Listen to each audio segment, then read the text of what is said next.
cooler air settling in across the area, but still extremely dry. We have that extreme drought now developing across the state. We'll update you on rain chances and any possible relief in Weather Extra. Plus, the effect hurricanes are having on the coastal U.S., despite being hundreds of miles away. And how sheep and goats are helping prep an area for a lot of snow this winter. Live on your side. First Alert Weather Extra starts right now. And Chief Meteorologist Wes Wyatt here with you on Weather Extra. Hey, where you at, Tania? Hi. Hey, there you are. I just wanted to say we finally have a little bit of rain in our forecast there coming up for Sunday and into Monday of next week. I know, and listen, we'll take any of the wet weather we can get because I've heard that the drought has actually expanded and gotten worse across the area, Wes. Yeah, extreme drought conditions now developing across the area. Let's go ahead and we'll check out the sunset view here. Tower cam from Red Mountain. What a view. 6:29. You hear that? We're here. We're getting woohoos in here in the studio for this sunset view. But 6:29 sunset. Those days getting shorter. We're now losing about 2 minutes of daylight a day out there. But there it goes. Watching that sunset live. We really timed it out today. Look at that, man. 81 degrees. It's so dry, but you just can't beat the feels like conditions during the evenings because it does feel very comfortable. We got that east-northeast wind. A live look from Tuscaloosa, T-Town, which will be rocking this weekend. We got Vandy rolling in, big game, and a lot of football happening. I know some folks probably arriving already, but that's one of the places, West Alabama here, Tuscaloosa Point South. You can see we're in the more extreme drought conditions. This is a level 4 extreme drought starting to pop up. The last time we saw that, went back and looked, it was January 2024, at least in parts of the state, but the last big drought with the extremes across Alabama was 2016. So hopefully we get some relief very soon on this. It just highlights the dangers that we are highlighting with respect to burning and things like that. But AccuTrack at the moment, not a drop of rain. Temperatures though, notice how we're cooler to the east and not as cool to the west, but it still feels nice out there. Those temperatures will drop quickly, but we've had that breeze out of the east we told you about today, and that's helped to usher in some slightly cooler air. But look at also what's developed today. Now seeing a chance of some tropical development near Florida. There's a stalled front that stretches across Florida and across the Gulf that we've been seeing. And all this area in here, there will be some higher rain chances this weekend. This is all going to surge north, and some of that tropical moisture, well, it could lift our way as we get into Sunday and into Monday and next week. Of course, the main thing we're looking for, next big thing, we want to see some rain right on the map. And as we look at some of the long-range data, you can see there's Friday and see all that wet weather, unsettled weather. I'm not concerned about this growing into like a major hurricane, but there's a chance some heavier rain could impact coastal areas by Sunday, and by late Sunday, some of those showers could reach us, and into Monday, you see that? Some better news, it's scattered showers and storms, and then once we get to Tuesday and Wednesday of next week, there is another front that arrives, and that helps to kick off some more showers, but after that, it trends dry towards the end of next week. So that's what we're seeing. Look at that as we go into the long range. So we'll get back into towards the end of next week, maybe some high temperatures staying in the mid to upper 70s. There'll be some more cooler weather on the way, and certainly some cooler mornings starting tomorrow morning. Lows down in the 50s, but watching for those better rain chances. Not drought ending, but at least some hope, right? A better chance for some showers and storms Sunday and into early next week. But we want to head over to James right now to talk more about this drought. And James, you had a chance to talk to the Forestry Division today, and we just can't highlight enough the dangers with this drought and burning. Everything is just so dry. A lot of events coming up this weekend. We want to be extra careful out there. Yeah, Wes, but they say it's not panic mode yet, and state and fire officials say we are in the danger zone with the biggest risk right now being fire. It's a story written in the cracked soil in dusty fields across Alabama, a worsening drought with no end in sight. Where we're at right now, we are going into the driest month of the year for us. Historically, October is our driest month. Now you're adding this drought into it. We are urging people to use caution when burning. Of course, if you could put it off right now, that would be best. The newest drought monitor released Thursday shows things continuing to get worse around the state. There's extreme drought conditions in parts of Greene, Hale, and Marengo counties. This is how things looked at the beginning of July. No drought in sight, and it stayed that way throughout the summer. Here's today. On top of that, it's been so long here without consistent, significant rainfall, water levels are dropping on Lake Purdy, the main water source for Central Alabama water. Right now, we have adequate water supply to meet the needs of all of our customers across our 5-county service area. Rain is in the forecast starting Sunday through the middle of the week next week, but it won't be enough, according to Alabama Forestry Commission fire analyst Ethan Barrett. We'll need over 7 inches of rain to reduce our drought. A spokesperson for Central Alabama Water, John Matson, says the staff is watching water levels closely. He says Central Alabama Water uses what it calls a safe yield line. It's a sliding scale where the water levels must be before there's cause for panic. At this point, we are well above our safe yield line. We are, as you mentioned earlier, around 65 or so, 67% capacity in Lake Purdy. Inland Lake has plenty of capacity, and of course, the 2 river intakes that we have in our system are also doing well as far as water supply capacity right now. But when it comes to the risk of brush fires due to these dry conditions, Barrett says you need to play it safe for right now while the state remains in a statewide fire danger advisory. Right now, as dry as it is, embers that's coming off your fire can start a fire and will burn for days until it finally burns out or continue to smolder. And a reminder, Barrett says if you are burning more than a quarter of an acre, you have to have a permit from the Alabama Forestry Commission. Now, later tonight, I'll have a link up in the WBRC News app in this story on how you can find that link to that application. Your reporter in studio, James Giles, WBRC 6 News, on your side.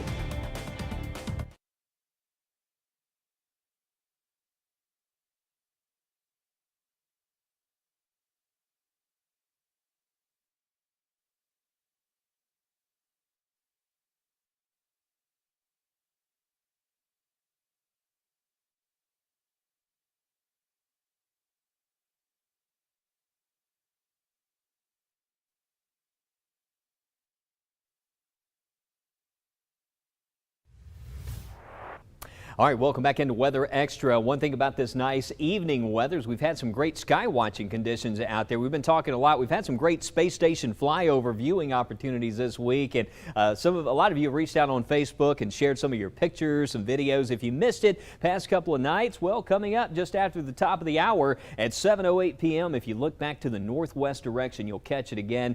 Space station flying from northwest. It will be rising to the west-northwest and setting to the southeast direction. But a great night out there if you do have plans heading to a game, about to head out the door. Dry tonight, tomorrow evening looks dry for your Friday evening plans. But coming up after that, we are talking about some rain chances for the second half of the weekend. But look at these mornings. Tomorrow morning, a good chance we're going to see some low 50s in a lot of areas. Friday morning, first alert down to 54 around Coleman, maybe even a little cooler some of these areas north, but nice temperatures early in the day. If you can get an early start doing a little yard work, maybe cleaning up some leaves already. I know it's been so dry, we've been seeing some of those falling out there, but we have a lot going on this weekend. Again, Saturday at this point looks like another dry day, but Sunday's the day we'll see a few of those scattered storms. Not a washout, but those rain chances will come back. We'll show you more on that. We'll have the 10-day, and Tania will be back to take us beyond the 10-day, right? I sure will, Wes, but for now, let's talk about this. One of the best ways to ensure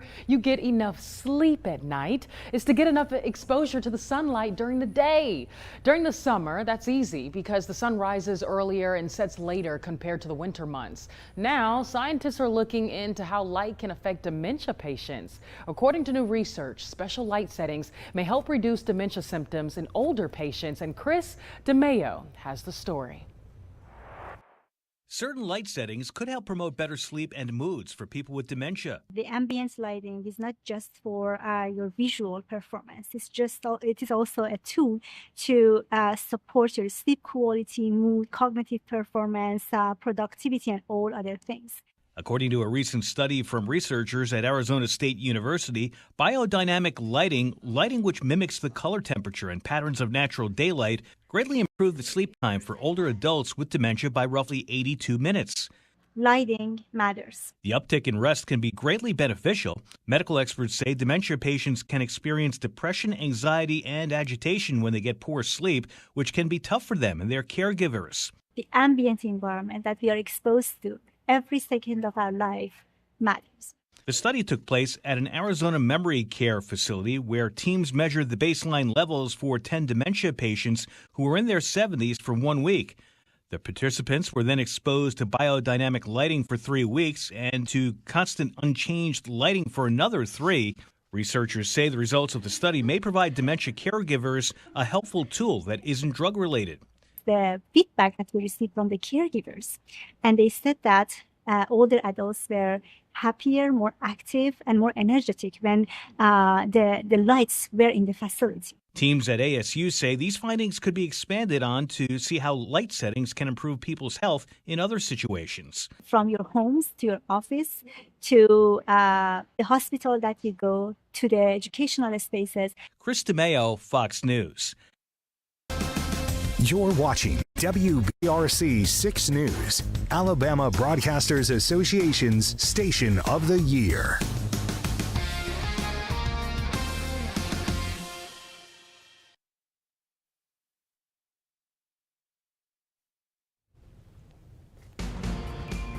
And I'm going to use that camera off the top. We got a new...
Welcome back in. You're watching First Alert Weather Extra. I'm meteorologist Tania Michelle. We have an update to a story we brought to you yesterday here on First Alert Weather Extra.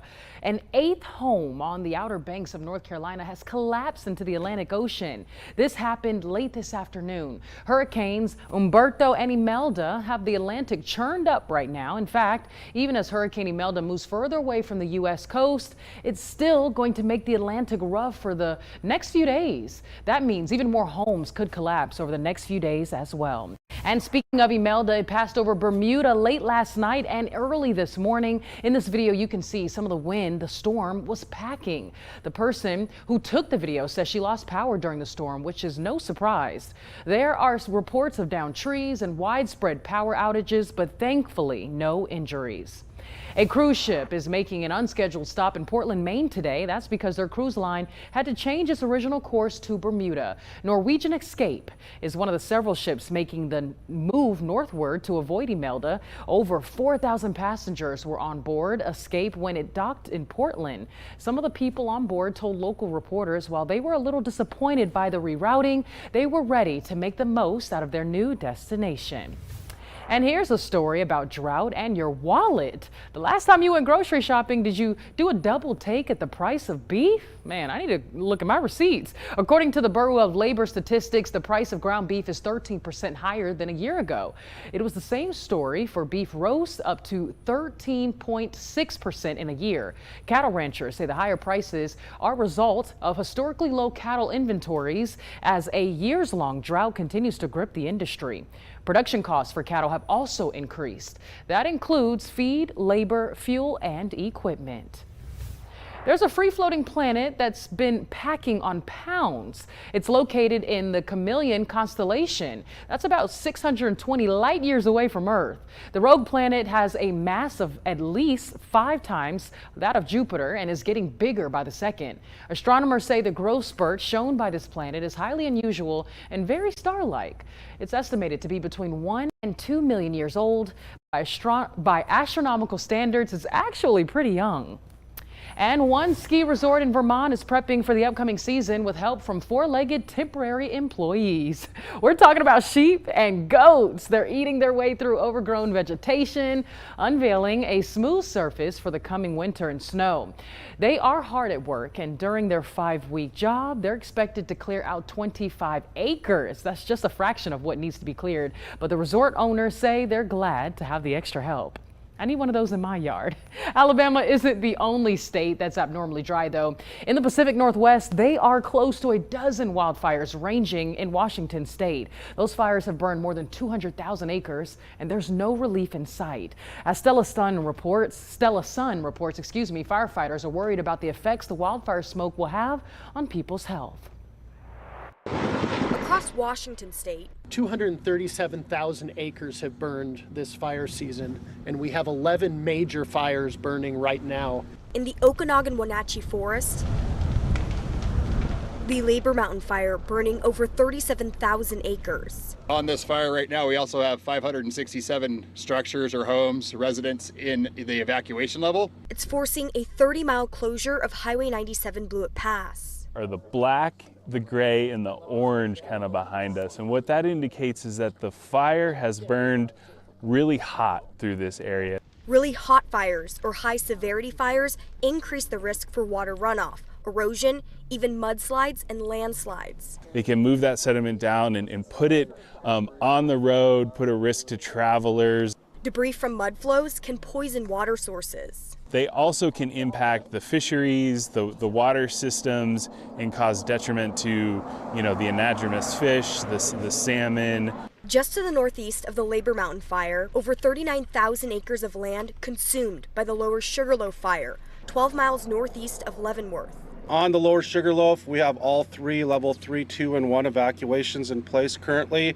Commissioner of Public Lands Dave Upthegrove meeting with fire crews in Cle Elum, urging lawmakers to restore funding it pulled from the Department of Natural Resources wildfire preparedness and response efforts under House Bill 1168.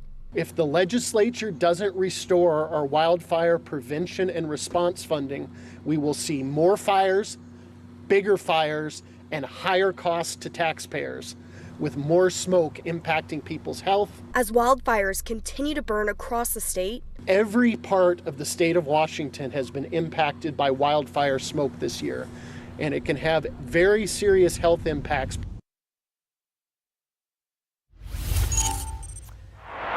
All right, and time to share a brand new sky vision view from downtown Birmingham. This is from our partnership with Alabama Lightwave Commerce One Bank Building, and what a view for capturing some of those sunsets.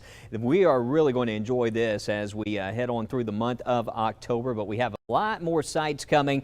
So stay tuned for the First Alert Sky Vision Network. We continue to expand this all across Alabama, a very large camera network. And remember, if you have the First Alert weather app, you can check out the views in the palm of your hand anytime. Just download the First Alert Weather app for free. But what a view there. Love that coming in from downtown Birmingham. Let's flip over to our graphic system and talk about temperatures tonight because it looks nice. It's going to feel nice out there. It's dry. We've got that easterly breeze still around this evening. Notice the overnight low temperatures by tomorrow morning at 6 a.m., 7 a.m. We're down into the 50s, even some low 50s for areas to the north and east. So a nice cool start. Certainly that October feel will be in the air early tomorrow morning. That's the thing about it. I mean, you look at these temperatures, you look and you say, well, it's October. It's got to get a little bit cooler, and it certainly is tomorrow morning. We'll see those temperatures early in the day cooling off. Afternoon by 3 or 4 o'clock, not as toasty out there. Upper 70s and low 80s for the afternoon, but notice a few clouds moving in. Now, there's a lot of unsettled weather that's going to be developing closer to the coast over the weekend. And you can see there's a stalled front. Look at all this green on the screen there, moving north towards coastal areas. But how about into central Alabama? Back the view out so you can see how some of this could impact us by the time we get to Monday at 4 o'clock. That's the timing. And we've been seeing this multiple days, sort of our drought tracker, right? We've been showing this map, and each day it has shown that possibility of some scattered storms Sunday through Wednesday. So next week, starting out, there could be a few scattered storms and showers around. A lot of you have asked me, Wes, I need to plant fields. What's going on here? Are we going to have any rain soon? Well, here's the thing. It's scattered showers and storms. This is our best chance through next Wednesday. It's not a guarantee. After that, it's extremely dry again towards the end of next week. So this is our next best chance, at least, of seeing some wet weather. Down along the coast, South Alabama could really win out on this with some heavier rainfall. But notice behind me, you see this front? That's going to quickly sweep in by Wednesday, maybe even before Thursday of next week. And once that happens, well, that's going to sweep all this moisture out of here. So just as we start to see things moisten up, we get a few scattered showers, then it moves out towards the end of next week. But we'll keep a watch on it. Hopefully, those rain chances will trend a little bit higher. So check in with us on Good Day tomorrow morning as we monitor data. There's a chance a tropical system or a depression might try to form here out of this with this stalled front near Florida. I don't expect this to grow into a major hurricane or anything like that. The conditions are just not favorable for that. However, if it becomes better organized, that might impact rain chances. So let's watch it over the next couple of days. Looking further out in the Atlantic, popular zone for development, but this may follow the path of all the systems we've seen this hurricane season. There's a wave expected to develop, and then some long-range data, well, shows it doing the turn back to the north. So we'll keep an eye on it in the long range. So let's talk about 10-day forecast. We've got 30% chance of rain right now. Hopefully we're able to increase those numbers. Saturday looks fine again for all outdoor activities. Wednesday, Thursday, next week, that front moves through, and then we start to trend drier towards the end of next week. But how dry and how cool for the end of next week? Tania's here to take us beyond the 10-day. Yeah, Wes, listen, this is part of the next big thing. We are looking for it desperately, that cooler air and maybe some wet weather to come with it. Well, I do have some good news on some cooler air, but also some drier air that could bring us a drop in temperatures as we approach, I would say, about 10 plus days out from now. Here's a look at that muggy meter across the U.S. Most of the moisture is further down along the coast and in parts of Florida, but some really, really dry air is expected to move in as we approach, I'd say, closer to the 20th of the month of October. So this is going to filter in across central Alabama. What impact does that have on our temperatures, though? Take a look here. Beyond the 10-day, it could really start to feel more like fall as we approach the middle and end of the month of October. So still several days until we get to this point, but we're starting to see more of these transitions. And I definitely think that after next week, this front moves through, bringing us a little bit more wet weather. Behind it's going to be that cooler air, but also some dry air, but yes, some cooler air. You can see all that blue further north of us. That's going to start to filter in as we approach, I'd say, next weekend. So look forward to some better and some more comfortable conditions. We'll talk more with you right here on First Alert Weather Extra after the break. Explore the wonders of weather with Weather in the Classroom. Scan the QR code now to help your kids soar to new heights with Soar with 6.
All right, welcome back into Weather Expert. Tania, I was talking yesterday about this camera view. You look at this, it's just something about October, right? It's got the orange going on, right? It looks like fall. It screams fall, and the evenings feel like fall now, too. Yeah, I know afternoons are hot, but it's really hard to complain about these cool downs we have at night, and a lot cooler tonight. Those temperatures low 50s. Into early Friday, areas. take a look. Early Friday morning, 58 degrees. I mean, we've got some mild conditions early Saturday, too. You know, sometimes you just can't run away from the good old-fashioned calendar, right? You really can't. No, well, we'll have more forecast updates for you all tonight, first at 9 and at 10 with Chief Meteorologist Wes Wyatt. Yeah, we'll be tracking those rain chances. We'll see you tonight.